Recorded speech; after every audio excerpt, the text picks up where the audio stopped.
Hi hello welcome back to my channel Sonu Juhi's kitchen. ఇవాల్టి వీడియోలో Andhra style ముద్దపప్పు ఎలా తయారు చేసుకోవాలో ఈ వీడియోలో చూసేద్దాం. ముందుగా కుక్కర్లో 2 టేబుల్ స్పూన్ ఆయిల్ను వేసి ఆయిల్ కాగాక 1/2 టీ స్పూన్ మెంతులు, 1/2 టీ స్పూన్ జీలకర్ర, 2 ఉల్లిపాయలు ఇలా సన్నగా కట్ చేసుకోండి. ముద్దపప్పులో ఎండుమిరపకాయలు వేయడం వలన టేస్ట్ చాలా బాగుంటుంది. 7-8 ఎండుమిరపకాయలు ఇలా తుంచి వేసుకోండి.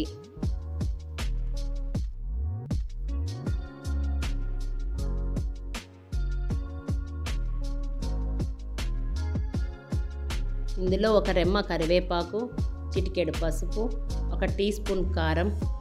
నేను తీసుకున్న ఎండుమిరపకాయలు పెద్దగా కారం లేదండి, అందుకే నేను కారం వేస్తున్నాను. మీ దగ్గర మిరపకాయలు కారం ఉంటే కారం పొడి వేయకపోయినా సరిపోతుంది. ఇలా అన్నీ వేశాక 2 పెద్ద టమాటాలను సన్నగా కట్ చేసుకొని ఇందులో వేయండి.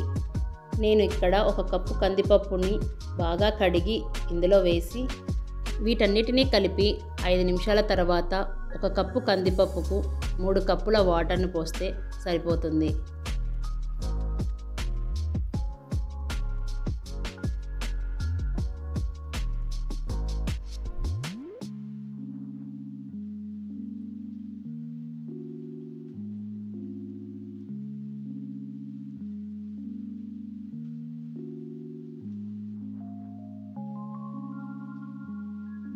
కుక్కర్ మూత పెట్టి 4 విజిల్స్ వస్తే సరిపోతుంది.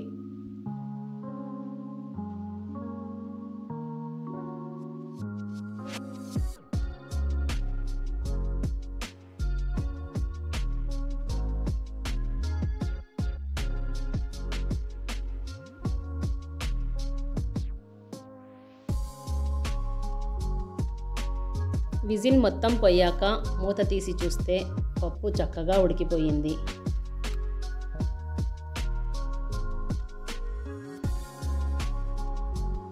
ఇందులో రుచికి సరిపడా ఉప్పును వేసి పప్పును మెదుపుకోవాలి.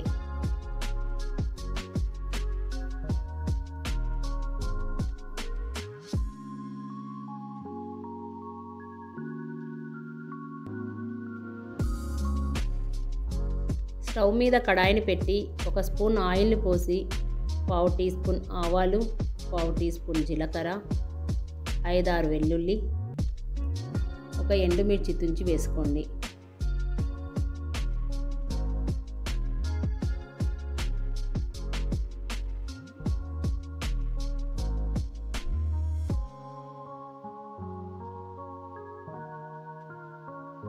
ఒక రెమ్మ కరివేపాకు, చిటికెడు ఇంగువను వేయండి. ఇంగువ ఆప్షనల్ మాత్రమే. ఇంగువ వేయడం వలన పప్పు టేస్ట్ చాలా బాగుంటుంది. చివరగా కొత్తిమీర వేసి బాగా వేగిన తర్వాత పప్పులోకి ఈ పోపుని వేసేయండి. అంతే ఫ్రెండ్స్, ఈ పప్పును మీరు ఇంట్లో తప్పకుండా ట్రై చేయండి. ఇది మా మమ్మీ రెసిపీ. మీకు ఎలా కుదిరిందో నాకు కామెంట్ చేయండి. ఈ వీడియో మీకు నచ్చినట్లయితే please like, share, subscribe to my channel Sonu Juhi's kitchen.